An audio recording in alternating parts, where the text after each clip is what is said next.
అందరికీ నమస్కారం. కువైట్లోని ప్రవాసుల గురించి ఐక్యరాజ్య సమితి కీలక ప్రకటన చేసింది. ఐక్యరాజ్య సమితికి సంబంధించిన హై కమిషనర్ కువైట్లోని ఒక సమావేశంలో పాల్గొన్నట్లు స్థానిక మీడియా పేర్కొంది.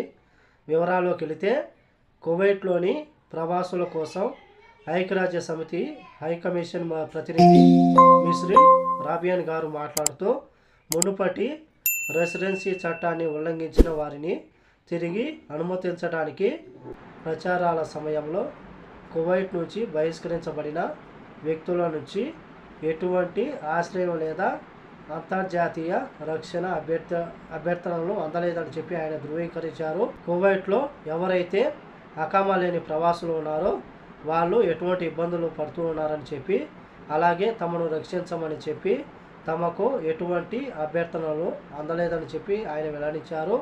అలాగే ఐక్యరాజ్య సమితికి సంబంధించిన సభ్యులు కానీ హై కమిషనర్ ఎవరైతే ఉన్నారో, ఒకసారి మీరు సోషల్ మీడియాలో చూస్తే కువైట్లో ఎంతమంది ఇబ్బందులు పడుతూ ఉన్నారని చెప్పి సోషల్ మీడియాలో వీడియోలు పెడుతూ ఉన్నారని చెప్పి తెలుస్తూ ఉంది.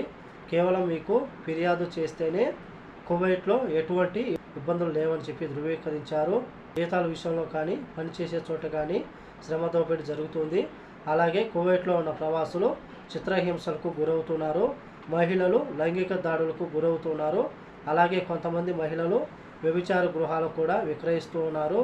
ఇటువంటి విషయాలలో ఏవి పట్టించుకోకుండా మాకు ఎటువంటి అభ్యర్థనలు రాలేదు కాబట్టి ప్రవాసులకు ఎటువంటి ఇబ్బందులు లేదనడం మంచిది కాదని చెప్పేసి కువైట్లో ఉన్న నిపుణులు తెలుపుతూ ఉన్నారు.